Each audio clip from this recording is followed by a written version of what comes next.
Welcome to unsolved mysteries. तो दोस्तों, आज की इस वीडियो में हम और आप मिलकर बात करने जा रहे हैं साल 2016 में I the ABC of death 2.5 के बारे में बात करेंगे, जो कि menacing, इम्पेरल, जेपेटाइस, मोडिस Vivendi and the dilemma से भरा हुआ है।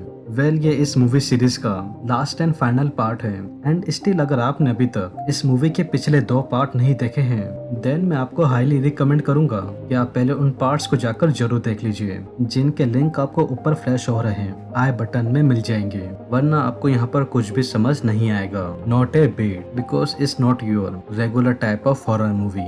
अब आप सभी के लिए आज का एक छोटा सा ट्रिविया। वो कौन सी ऐसी एक एक्ट्रेस थी जो कि एक पोजेशन फिल्म बनाते दौरान मूवी के सेट पर ही सही में ही पोजेस हो गई थी बिकॉज ऑफ डिलीवरेंस एक्टिंग के चलते। अब ये ट्रिविया, इसका मैं जवाब आप सभी को इस वीडियो के एंड में दूंगा। तो अब बिना और टाइम वेस्ट किए चलते हैं सीधा वीडियो के तरफ।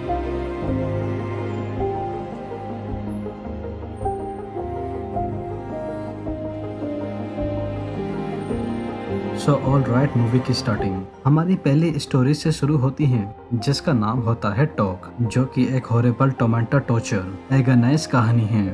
अब ये किस तरीके की स्टोरी है आइए देखकर पता लगाने की कोशिश करते हैं।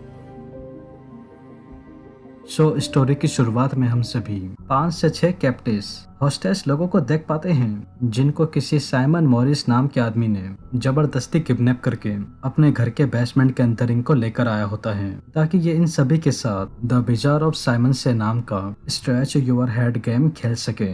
बेसिकली इस गेम के रूल्स कुछ ऐसे थे।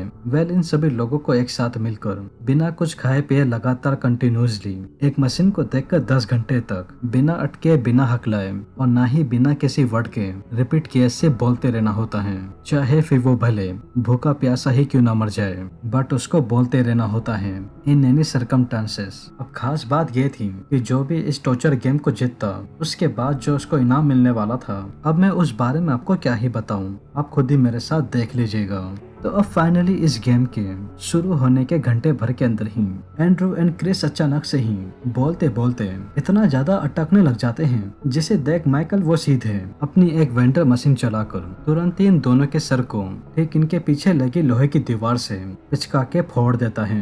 लेकिन अब इसे ही दौरान जैक, जो कि एंड्रू एंड क्रिस के एकदम बगल में ही खड़ी थी, ये उन दोनों को इतने करीबी से अपनी आंखों के सामने ऐसे मरता देख डर के मारे बोलना ही भूल जाती है। तो जिसे देख माइकल ये एंड्रू और क्रिस के साथ साथ जैक का सर भी अपनी वेंडर मशीन से दबाकर फोड़ देता है। तो अब जैक के एकदम ही बगल में खड़ी मेगन, जो कि इस गेम को अब तक काफी अच्छा खेल रही थी, गलती से इसके मुंह के अंदर जैक के सर का कुछ मांस के टुकड़े चले जाते हैं। तो बस अब होना क्या था, मेगन के बोलने का कंसंट्रेशन का रिदम बीच में ही खराब हो जाता है और वो बोलते वक्त हकलाने लग जाती है। तो जिसे देख माइकल ये मेगन के सर को इसे ही वेंडर मशीन से पिचकाकर फोड़ देता है। तो अब ये गेम यहाँ से थोड़ा सा और आगे की तरफ बढ़ता ही है। तो तभी ही जॉर्डन, जो कि इतनी देर से लगातार बोले जा रहा था, वो गलती से अनजाने में फ्लो में रिपीटेड वर्ड्स का इस्तेमाल करने लग जाता है, जो कि इस गेम के रूल्स के खिलाफ थे।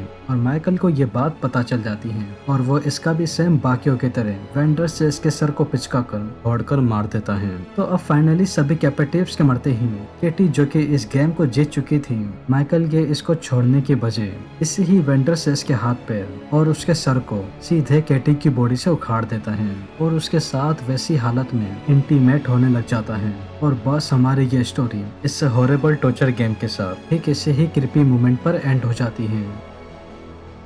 एनीवे सब सीन हमारी अगली स्टोरी मैस के ऊपर फोकस करता है, जो कि एक इंटरनी कहानी है। अब ये किस तरीके की स्टोरी है आइए देखकर पता लगाने की कोशिश करते हैं। स्टोरी की शुरुआत में हम सभी एक न्यूली मैरिज कपल को देख पाते हैं जिसमें हस्बैंड का नाम कार्लटन और इसकी वाइफ का नाम जेसिका होता है, जिनकी आज सुबह ही शादी हुई होती है। तो बस उसी ही चीज को देख ये couple first night of marriage रात को एक दूसरे के साथ इंटीमेटी हो रहे होते हैं। तो तभी ही जेसिका, जिसका ये लाइफ का पहला किसी इंसान के साथ इंटरकोर्स था, अपने इस हुकअप के दौरान कार्लटन के साथ इतना ज्यादा एग्रेसिव और हार्डकोर हो गई थी कि ये इरेलेवेंट होकर गुस्से में आकर अपनी डिजायर फीलिंग्स पे कंट्रोल ना रखते हुए बिल्कुल ही आपे से बाहर जाकर अपने हस्बैंड कार्ल्टन का कस के उसका लोअर पार्टी उखाड़ देती हैं। और जेसिका को इस बारे में पता ही नहीं होता कि इसका हस्बैंड इस हुक्कप के दौरान गलती से इसके हाथों से मर गया था। और बस ये स्टोरी कार्ल्टन कैसे वियर टेस्ट एंड पीटर नेचुरल वे में मरते हैं इस कपल के अजीब से हुक्कप के साथ ठीक इधर ही एंड हो जाती हैं। तो खैर अब से यहाँ से चेंज होकर हमारी next story death by muff के ऊपर फोकस करता है, जो कि एक बाजार का कहानी है। वेल अब ये किस तरीके की स्टोरी है आइए देखकर पता लगाने की कोशिश करते हैं। स्टोरी की शुरुआत में हम सभी एक 65 ईयर ओल्ड गैरी नाम के ओल्ड मैन को देख पाते हैं, जो कि प्रोफेशन से एक रिच प्लेबॉय होता है, जिसको अपनी ज्यादातर दौलत यानी कि अपने कमाए हुए पैसे औरतों के साथ हुकअप करके खर्च करना पसंद होता है। और बस इसी ही चीज को एक्लेम करते हुए गैरी आज रात को एक होटल में जाकर किसी नेटली नाम की औरत के साथ हुकअप करने के लिए आया हुआ होता है, जो कि वो प्रोफेशन से प्रोस्टिट्यूट होती है। तो खैर एनीवेज नेटली के इस होटल रूम के अंदर आते ही गैरी ये नेटली को देखते ही इसके हाथों में सीधे एक पैसों से भरा एम्बलप इसको दे देता है, जिसके अंदर कुछ 1500 से ऊपर डॉलर मौजूद होते हैं ताकि ये इसको आज रात एंजॉय करा सके। तो समहाउ ऑफ नेटली, जिसने आज तक इतने सारे पैसे एक साथ अपनी पूरी लाइफ में कभी नहीं देखे थे, तो ये इस समय अपने हाथों में इन पैसों को देख आउट ऑफ कंट्रोल होते हुए रिबेलियस तरीके से गैरी के साथ इंटीमेट होने के लिए ही जारी होती है। तो तभी ही नेटली का एकदम से ही पैर फिसल जाने की वजह से बॉडी का बैलेंस बिगड़ जाता है, जिसके चलते नेटली का सर एक ऊपर ही लगे पंखे से कट जाता है और ये सीधे गिर के गैरी के चेस्ट के ऊपर आके गिर जाती है और उसकी भी सारी की सारी सीने की हड्डियां तोड़ देती हैं, जिसके चलते गैरी भी नेटली के साथ साथ मर जाता है। और बस हमारी ये स्टोरी एक रिच प्ले बॉय एंड एक प्रोस्टिट्यूट के अनकॉमन वे में मरते ही ठीक इधर ही एंड हो जाती है। तो खैर अब एनीवे सीन चेंज होकर हमारी आज की लास्ट एंड फाइनल स्टोरी के ऊपर फोकस करता है, जिसका नाम होता है मैनीक्वीन, जो कि एक डिलेमा कहानी है। वेल अब ये किस तरीके की स्टोरी है आइए देखकर पता लगाने की कोशिश करते हैं। स्टोरी की शुरुआत ही एक बहुत ही इंटेंस सीन से शुरू होती है, जिसमें हम सभी को एक रॉबिन नाम का आदमी रस्सियों से हाथ पैर बंधे हुए घुटनों के बल हॉस्टेज बना हुआ अजीब से कमरे के अंदर ठीक एक लड़की के मैनीक्वीन के सामने बहुत ही बुरी हालत में दिखाई देने को मिलता है, जिसको कोई डेविड नाम का आदमी कंप्यूटर के सामने बैठकर ट्रिगर करते हुए रॉबिन को इस मैनीक्वीन के सामने जर्क ऑफ करने के लिए कहता है, ताकि वो इस बेजान मैनीक्वीन के अंदर उसके लिए एक काइंड ऑफ फीलिंग डाल सके। और बस इसलिए डेविड ये रॉबिन को सेड्यूस करने के लिए हर 10 सेकंड में इस कमरे की लाइट ऑफ कर एक बिन पॉल के थ्रू इस मैनीक्वीन के कपड़े उतार देता है, ताकि जिसे देख रॉबिन जर्क ऑफ करना शुरू कर दे।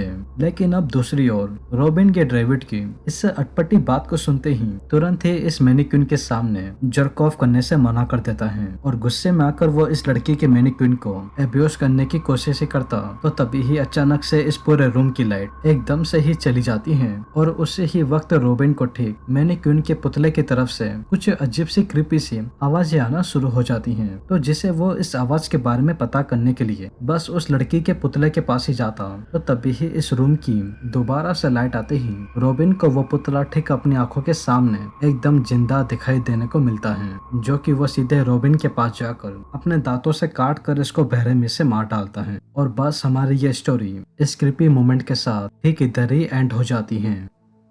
अब दोस्तों अगर आप इस मूवी को खुद से देखकर एक्सपीरियंस करना चाहते हैं तो YouTube पर आपको ये मूवी इन केस सर्च करने पे मिल जाती है, तो ठीक है, वरना आप मुझे Instagram पर DM कर सकते हैं, जहाँ पर मैं आपको इस पूरी इंटायर मूवी सीरीज का लिंक दे दूंगा, क्योंकि अभी भी इस पूरी मूवी सीरीज की कुछ ऐसी स्टोरीज हैं जिनको आप खुद ही पर्सनली देखोगे तो ही आपको मजा आएगा। बाकी आप रही बात इस मूवी की, तो आपको कौन सी स्टोरी सबसे ज्यादा अच्छी और क्रीपी लगी है कमेंट्स के थ्रू बताइए। नाउ इन दी एंड अब हम बात करें हमारे आज के पूछे गए ट्रिविया के बारे में, जिसमें मैंने आप सभी से पूछा था कि वो कौन सी ऐसी एक एक्ट्रेस थी जो कि एक पोजेशन फिल्म बनाते दौरान रियल में ही पोजेस हो गई थी। तो वेल उन एक्ट्रेस का नाम है जेनिफर कारपेंटर, जो कि सन 2005 में the exorcism of Emily Rose के दौरान पोजेस हो गई थी। और ये बात आज तक मूवी के डायरेक्टर्स और क्रू मेंबर्स के अलावा किसी को भी नहीं पता है। तो वेल दोस्तों, यही थी द एबीसी ऑफ डेथ 3 की एक्सप्लेनेशन। एंड आई होप आप सभी को ये वीडियो जरूर अच्छी लगी होगी। और अगर आपको ये वीडियो अच्छी लगी हो तो चैनल को सब्सक्राइब किए बिना और वीडियो को लाइक किए बिना बिल्कुल भी मत जाइएगा, क्योंकि मैं अपने आने वाली वीडियो में ऐसी ही और मूवीज की एक्सप्लेनेशन लेकर आता रहूंगा। तो तब तक के लिए take care and peace out.